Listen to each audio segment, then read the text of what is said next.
British pies are famous the world over. And last year, Farley's Foods produced 5 million of them. Everything from steak and kidney to Cornish pasties. But that's not enough for old man Farley.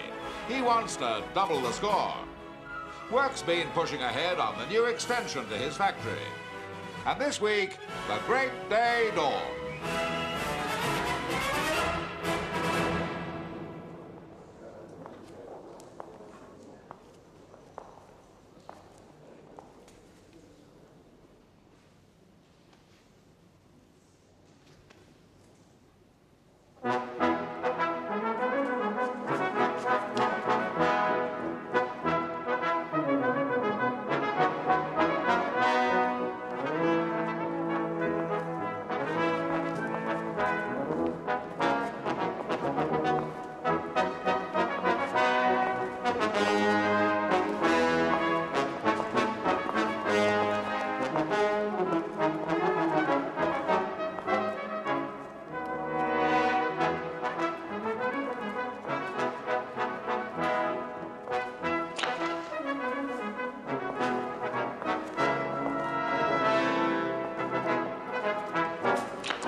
My friends, I hope I may call you my friends. After all, I pay your wages.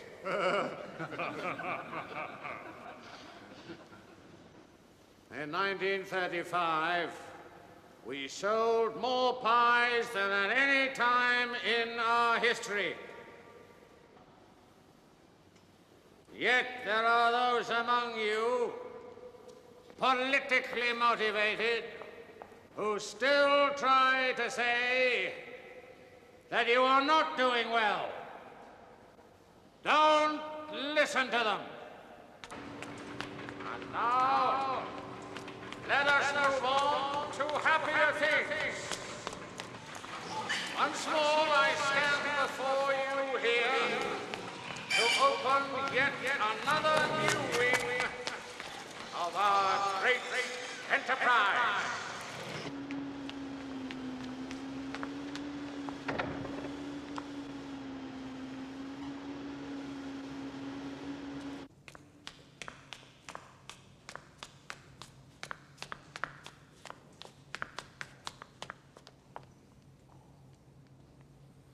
Joanna.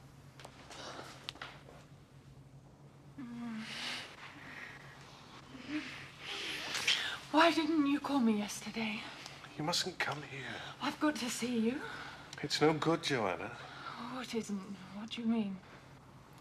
I've been given 2 weeks' notice. By my father.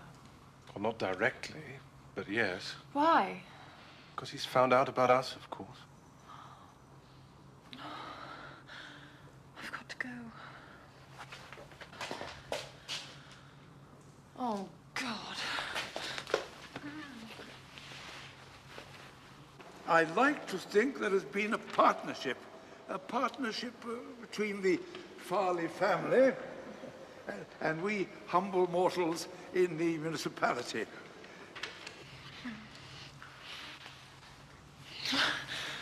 There are other jobs, Herbert. Not with your father's bad opinion following me wherever I go. Kill him! I could really kill him! Talking like that doesn't do any good.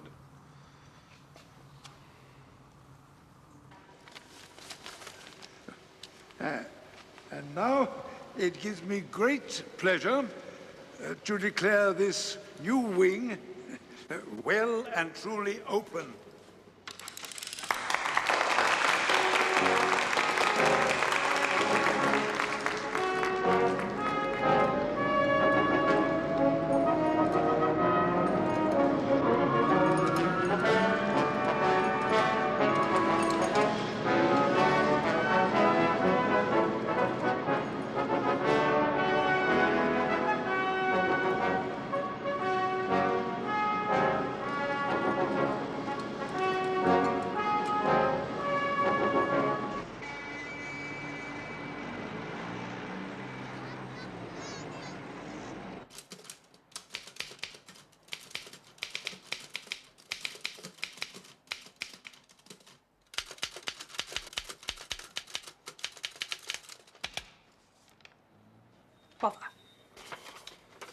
This is your chance.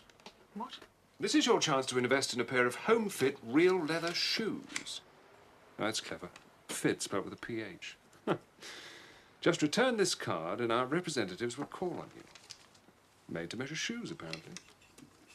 Seem awfully reasonable. Don't suppose they've any made-to-measure typewriters in there, have they? Sorry? Ever since last Easter, I've been asking Mr. Poirot for a new typewriter. Mr. Poirot isn't mean, but he is careful. We found this typewriter in the flat when he moved in. Someone had left it. Jolly useful. Who's Benedict Farley? No idea. Oh, isn't he Farley's pies? Pies? Why? Dear sir, Mr. Benedict Farley would like to have the benefit of your advice.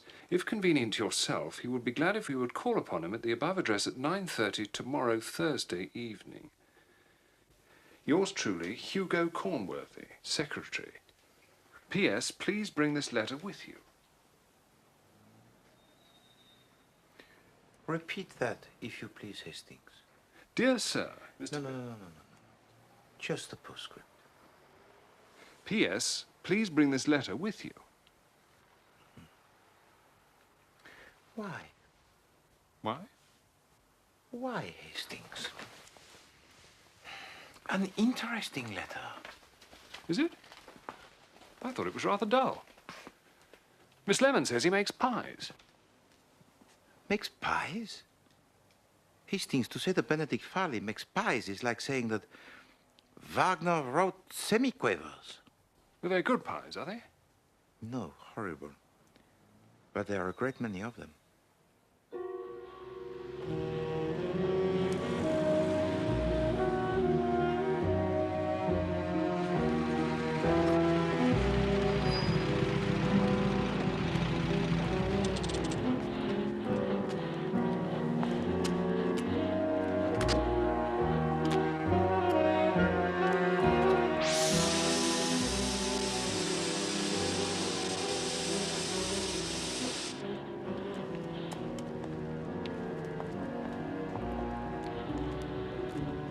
The funds at Origo of Benedict Farley's wealth, I surmise, eh? And that, Hastings, is where he makes his sausages, his pies, his hams. Useful, eh? Living above the shop.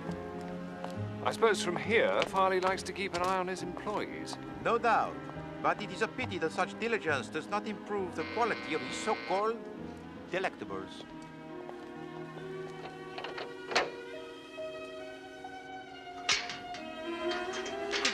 Good evening, sir. Monsieur Poirot and Captain Hastings, to see Mr. Farley. I'm sorry, sir. I was instructed to admit only one. Oh, come now. I was instructed most positively, sir. I'm sorry. You know this is most inconvenient. You'll excuse me, sir. I was told to ask for a letter. Pardon? Oh, yes.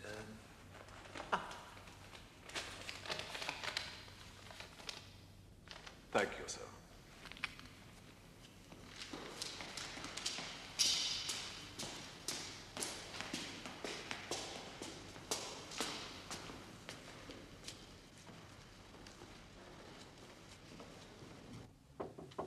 Yeah? The gentleman you are expecting, sir.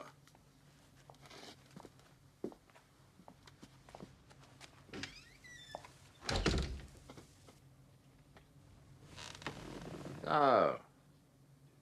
You're Hercule Poirot, eh? Monsieur? Sit down. Sit down.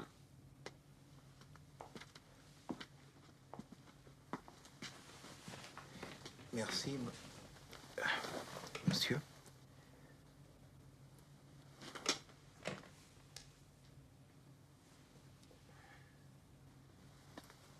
What is it that you wish to consult me about, Monsieur Farley?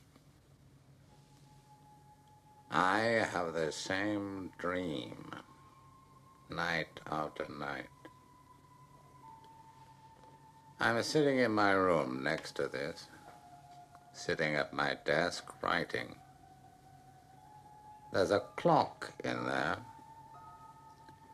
I look up at it. I see the time. It is exactly 28 minutes past 12. Always the same time. You understand? When I see the time, Poirot, I know I've got to do it. At 28 minutes past 12, I open the second drawer down. On the right of my desk, I take out a revolver. I load it. Then I go over to the window. And then? I shoot myself. I just lift the gun to my head and shoot myself. What do you make of that? I've already consulted a specialist in Harley Street. And what does this specialist tell you? He was preposterous. He asserted my life is so unbearable to me, I deliberately want to end it. He is a fool. Why should I want to kill myself? One of the richest men in the country. I have everything I could possibly want. I am a happy man. So where do I come in, Monsieur Farley?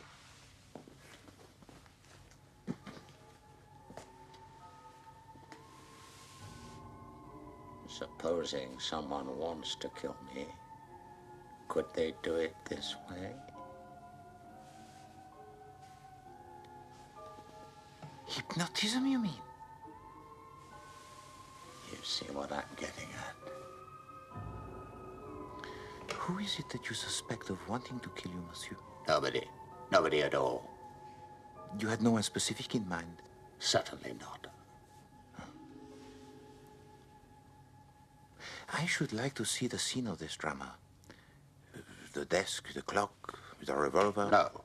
I've told you all there is to tell. There's nothing to see next door. Nevertheless, I should like to see for myself. There is no need. I just want your opinion. But I can hardly have an opinion on such skimpy evidence. There's an end of it, then. I've told you the facts. You can't make anything of it. That closes the matter. You can send me in your bill for a consultation fee.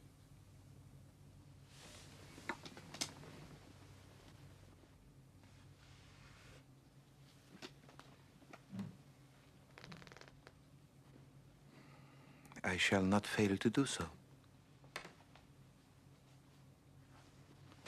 Wait. That letter. I want it. The letter from your secretary? Yes.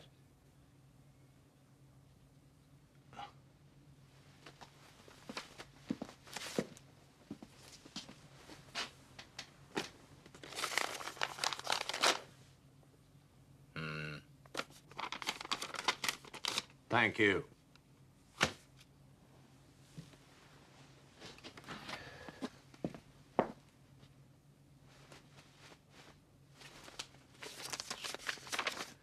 Oh, 1,000 pardons, monsieur. What? I have committed a folly, huh? The letter I handed to you just now, it was a letter from my landlord. This is your letter. Why the devil can't you watch what you're doing? Au revoir, monsieur.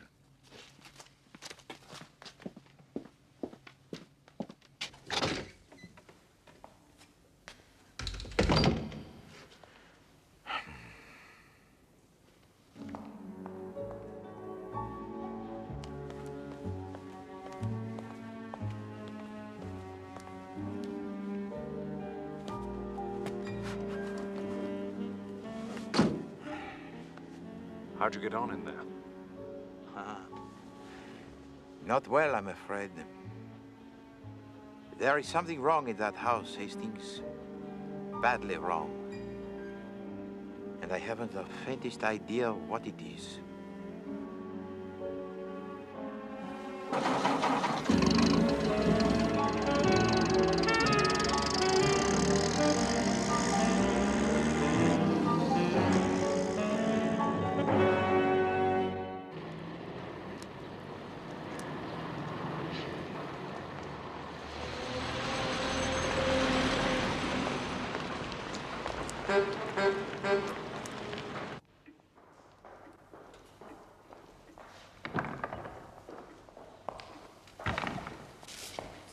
Get off, boy. I want these documents in Leadenhall Street by 1 o'clock. Well, go on, then. Run!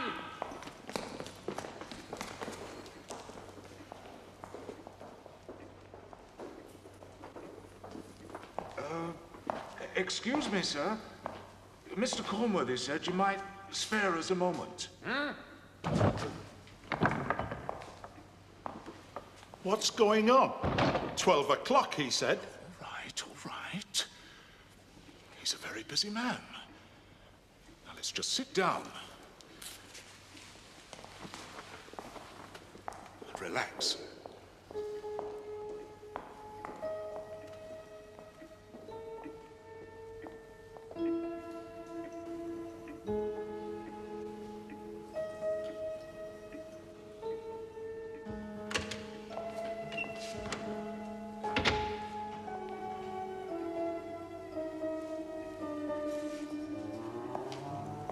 Mr. Cornworthy? Mr. Tremlett, you still here? We've been here an hour, nearly. Over an hour. Well, I'll go and see what he's up to. He's got to sign these anyway. Bloody nerve. That's our dinner hour gone, I know that. He'll see us now. Good God!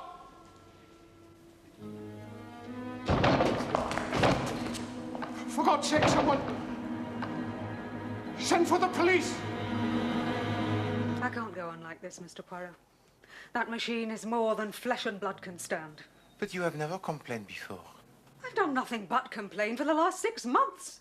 No. It has been mentioned, Poirot. Kindly do not band together against Poirot. I wasn't.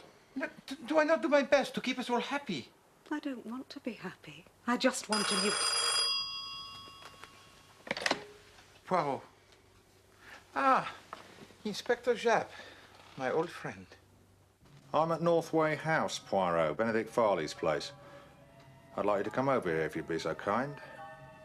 Mr. Farley has shot himself.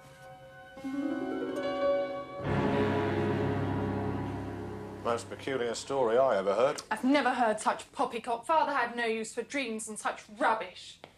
Nevertheless, that is what he told me. Yes, he mentioned it to me. It upset him very much. I told him it was indigestion, I'm afraid. I suggested his calling in Dr. Stillingfleet. He never did. From Monsieur Poirot's story, I gather he went to Harley Street. Yes, he told me he consulted a specialist. But is it known who the specialist was? None of us had any idea that he'd consulted anyone. And he never spoke to you about the dream? No. And you, Monsieur Cornworthy? No, he said nothing about it at all. I took down a letter to you at his dictation, but I have no idea why he wanted to consult you. I thought it might have something to do with some business irregularity. I see. Inspector Japp, can you tell me the events leading up to the death of Monsieur Benedict Farley? Well, Mr. Farley had agreed to see 2 representatives from the works. It was a proposal for forming a union. Some hopes. Yes, quite so. A little before 1 o'clock, Mr. Cornworthy here came out of his room and went into Mr. Farley. He couldn't see him at first and thought the room was empty. Then he caught sight of a boot sticking out from behind the desk.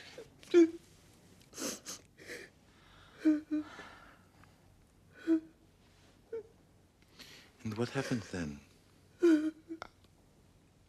I ran out of the room and I told the butler to call Dr. Stillingfleet, and he did.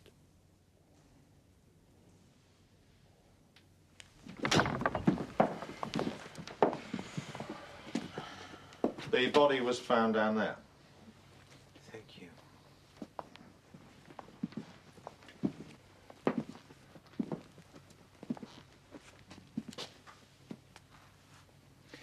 At what time did he die, Doctor?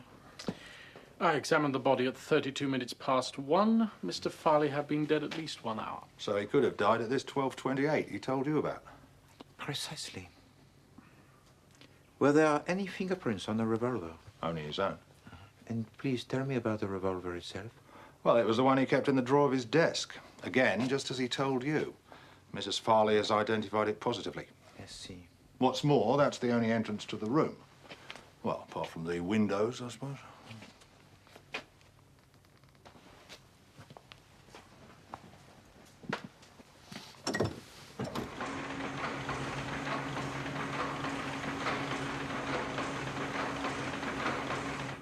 I cannot see how anybody could climb up there.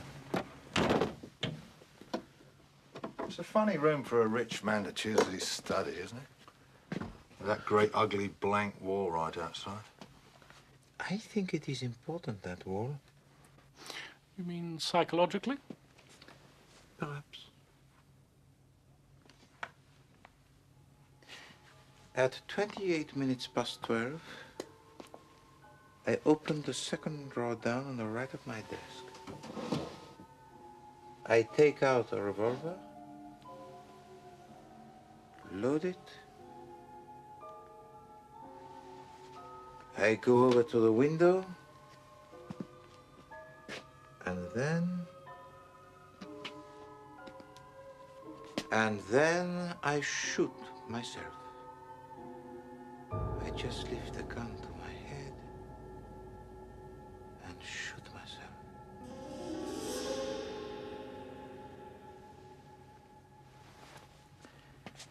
I should not have thought that there is any reason for you to doubt the accuracy of the dream's prediction, Inspector. In fact, there is every reason to suggest that Benedict Farley committed suicide. Well, there would have been no doubt about it at all. But for one point. And what was that? A letter written to you. I see. So where Hercule Poirot is concerned, there arises immediately the suspicion of murder? Precisely.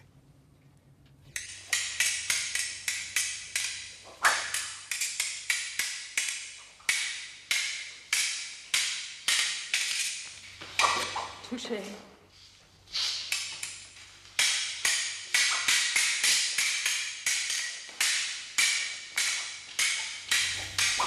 Touché.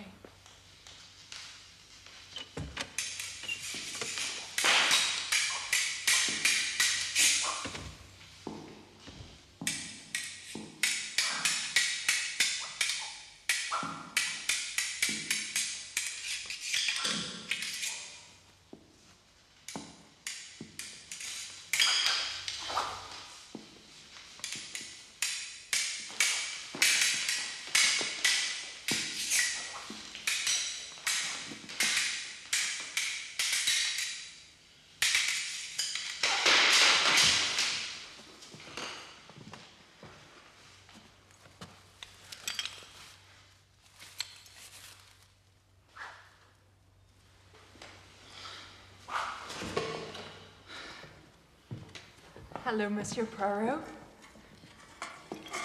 Fancy your chances? No, thank you very much, mademoiselle, but essentially Hercule Poirot is a man of peace.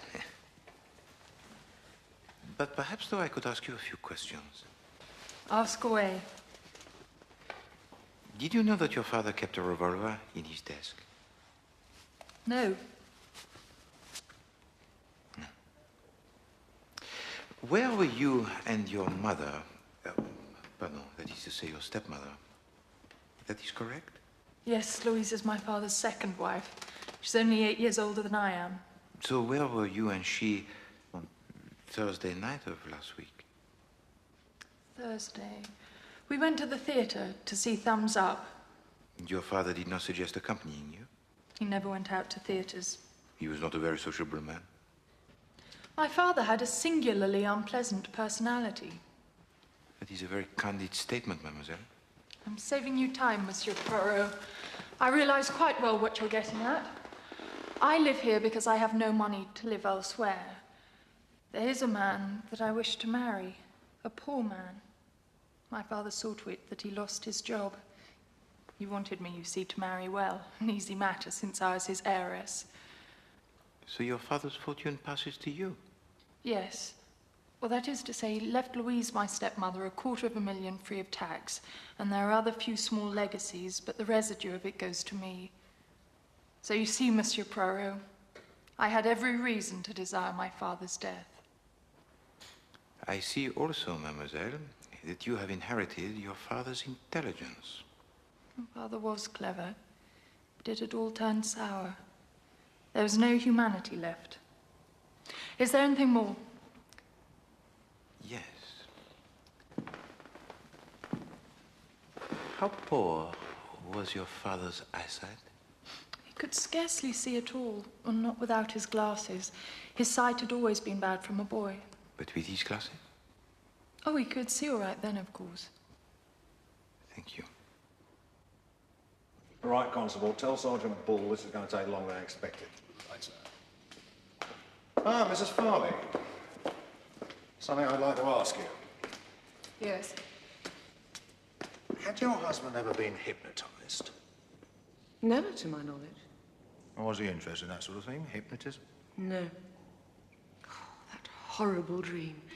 It's uncanny. To dream that same awful dream night after night, it's as though he were hounded to his death. Had it ever occurred to you that your husband might be tempted to do away with himself? No. Well, sometimes he was rather queer. Poppycock, father was far too fond of himself ever to commit suicide. You don't know everything, Joanna. I know that much. Pardon, Madame Farley. How many pairs of glasses did your husband own? Glasses? Well, spectacles. I've no idea. 3, 4? Thank you.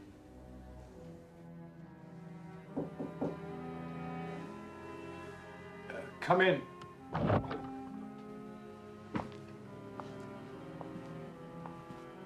Ah, mon Dieu.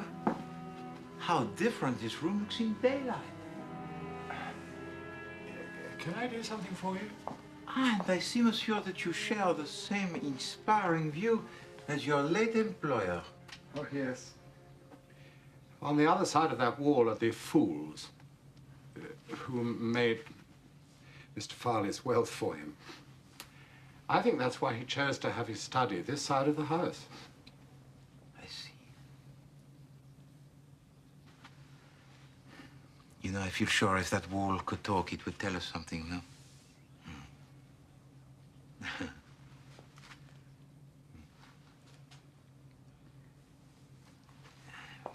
Monsieur Conworthy, when I arrived last Thursday evening, I was not shown into Monsieur Farley's own room.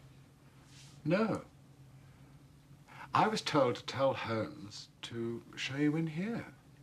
Why was that, do you think? I never questioned any of Mr. Farley's orders. No.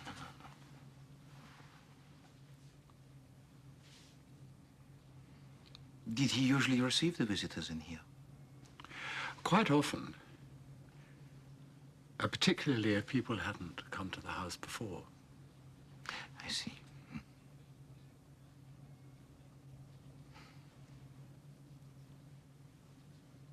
Thank you, Monsieur Conworthy.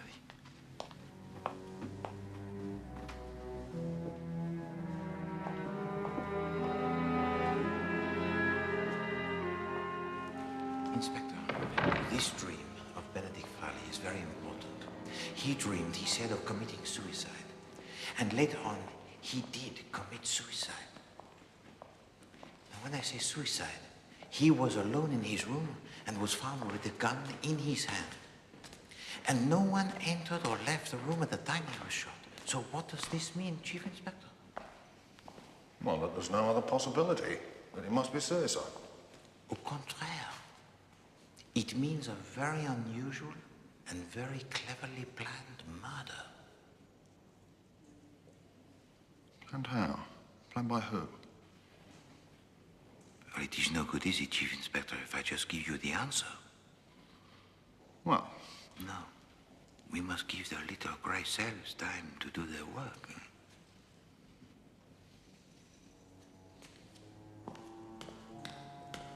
And give Poirot time to work out who did it and how.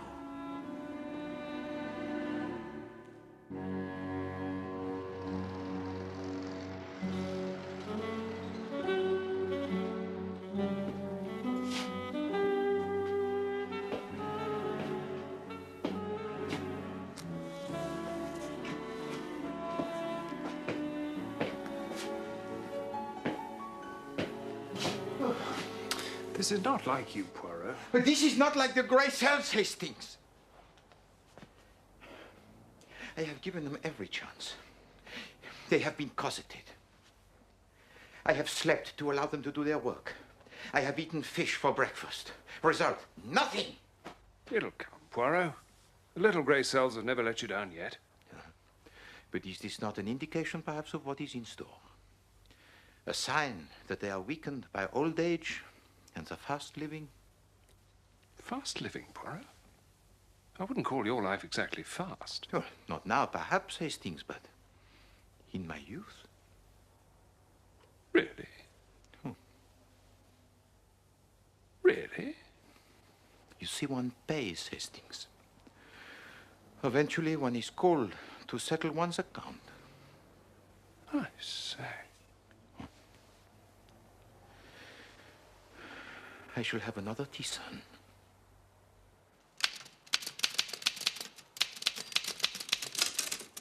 Bother!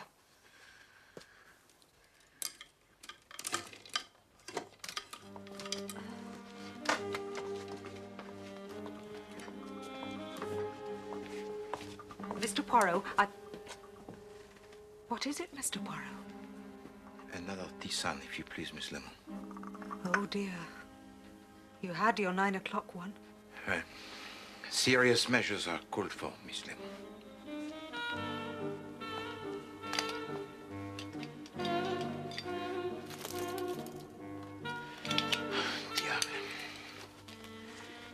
Do you have the time, please, Miss Lemon? Of course, Mr. Poirot.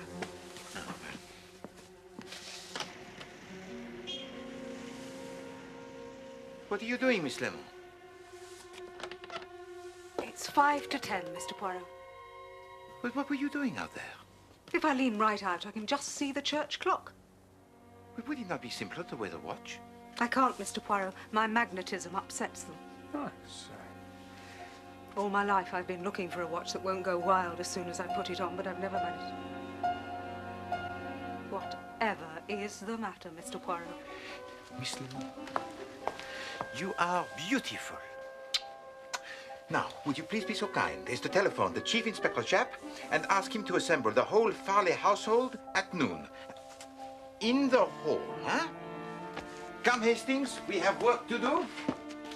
All has become clear. Then they're brought in here from the pastry room and loaded into the ovens. The ovens have got to be sealed and closed by 12:15 because we start the bake at 12:30 sharp. If we hadn't done that, Mr. Farley was on the telephone quicker than you could say 3 little piggies. Did he come regularly to the factory?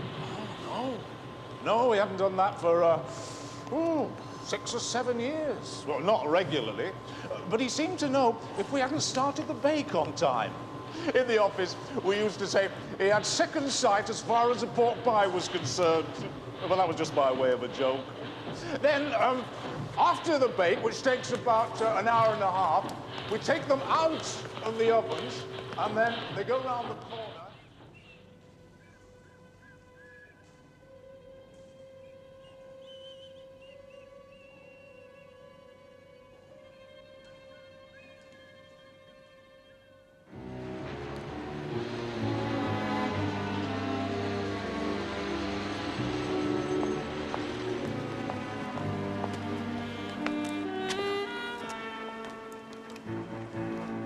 Now remember what I told you. Yes. Is it loaded? Oh, yes.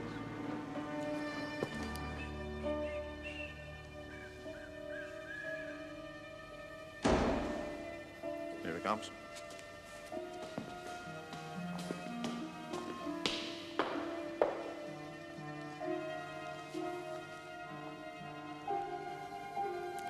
Bonjour.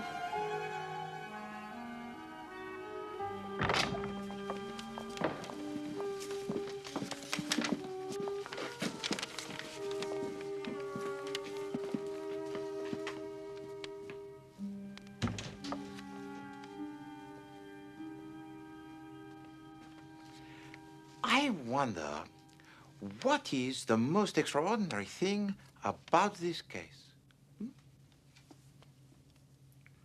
Well, the dream, I'd say. If we hadn't got your word for it, Poirot... Exactement. The telling of the dream was vital. But, mes amis, there is more to it than that. Where did this telling of the dream take place? Monsieur Benedict Farley received me here in his secretary's room and refused point blank to let me see into his own room just a few feet away. Why did he do that, huh? Because there was something in that room he could not afford to have me see. What? We will come to that.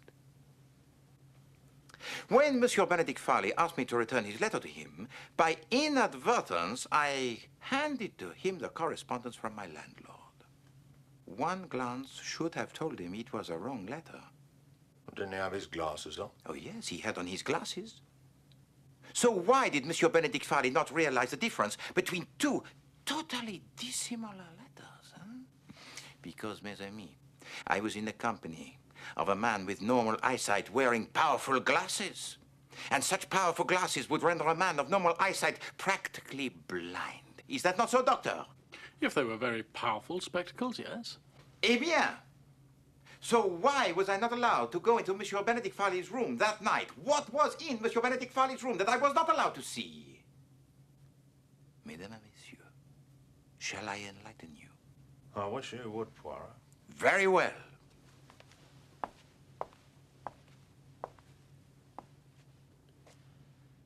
Poirot shall enlighten you. What was in Monsieur Benedict Farley's own room that Monsieur Benedict Farley did not allow me to see was Monsieur Benedict Farley. Good God.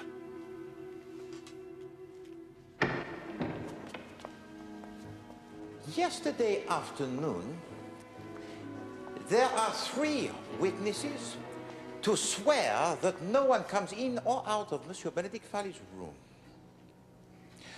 Monsieur Cornworthy is in his room next door, and as 12:28 approaches, he readies himself. You see, Monsieur Cornworthy knows something that very few other people know. He knows that Monsieur Benedict Farley, every day, after all these years, still interested in the day-to-day running of his factory, checks up on his employees. Let us see how he does this.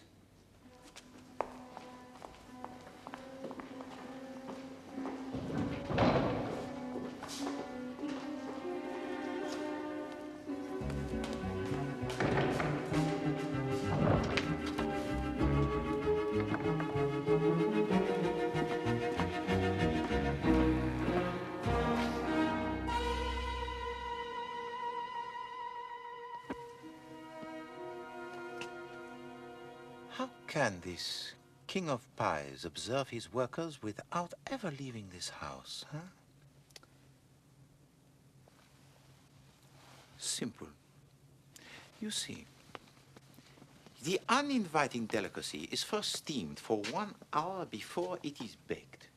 And the release valves and the vast ovens, which are situated beyond that wall, are briefly tested as soon as the ovens are loaded.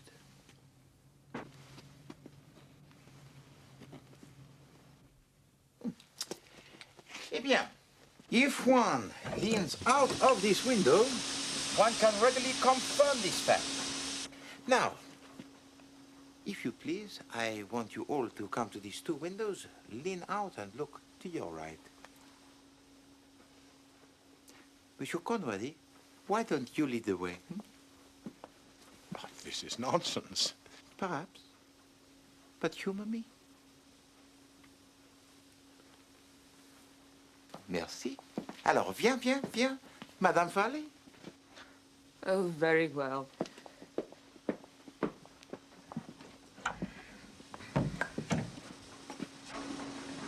Now, one can readily see that spurt of steam issuing from the chimney or pipe at the eastern end of the building. Voila. All the same, I don't see where that gets us. Monsieur Farley comes to the window. Yes? He leans out to make sure that the bake is starting on time. All right.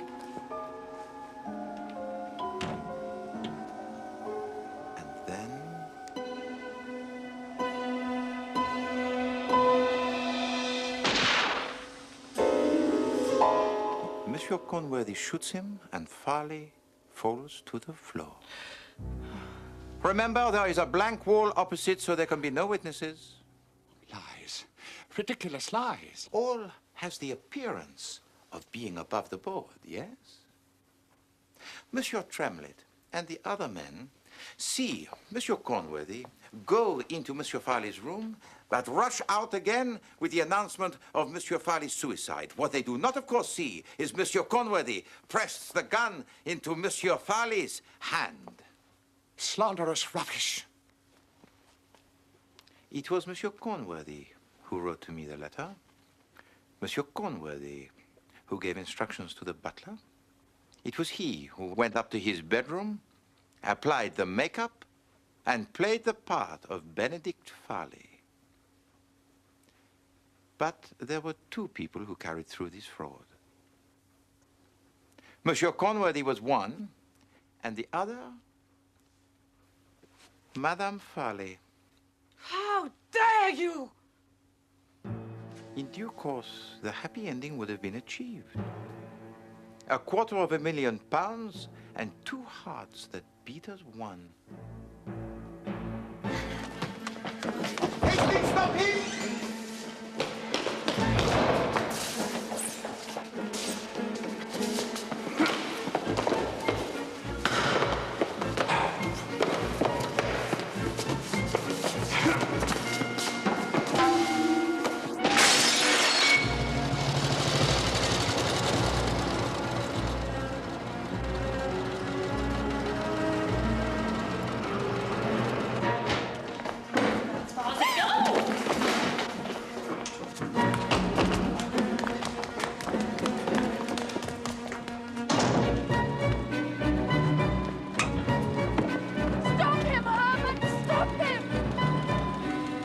What?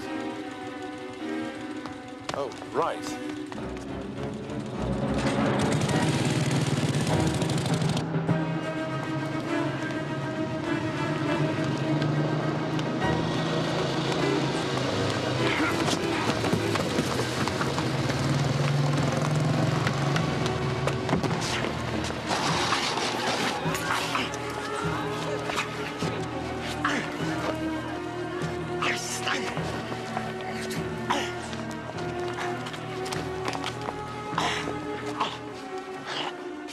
Well done, sir. That's Herbert. I've come to elope. It's still on, is it? It's not, strictly speaking, necessary anymore. Oh. Well, we could do it anyway, though, if you like. Yes. What shall I do with him?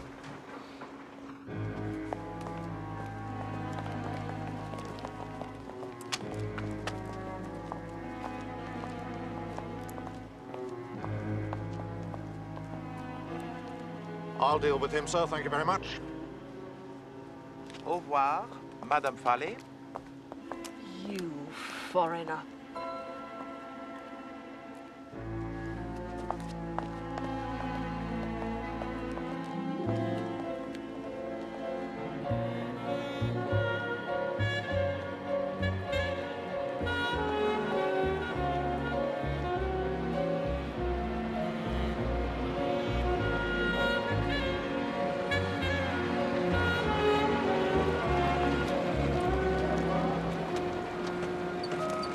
Good afternoon, sir. Good afternoon. Can I assist you in any way, sir? Thank you. Thank you.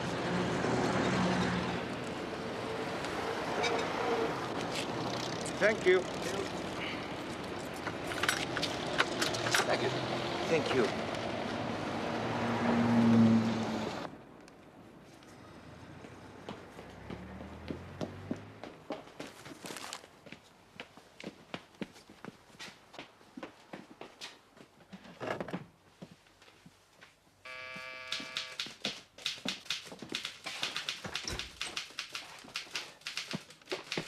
Can I give you a breather with that? No. Thank you, Hastings. I'm sure I can manage the last 5 paces.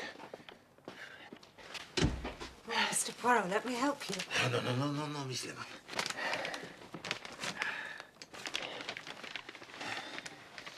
This is for you. Oh, Mr. Poirot, you shouldn't have. No, nonsense, Miss Lemon. Hastings, if you please, the knife. Merci.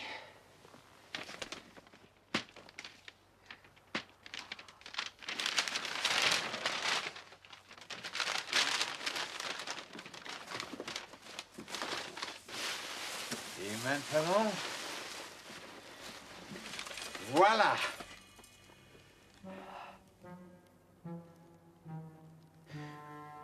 Well, what do you think, Miss Lemon? It's wonderful. It's... Now, we shall have no more leaning dangerously out of the window to tell the time, yes? It's just what I wanted.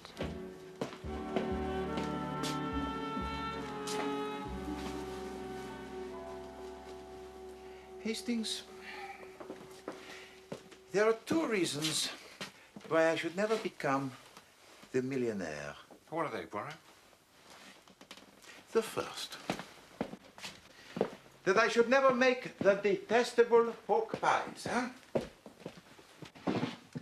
And the second, I am too understanding towards my employees. Quite.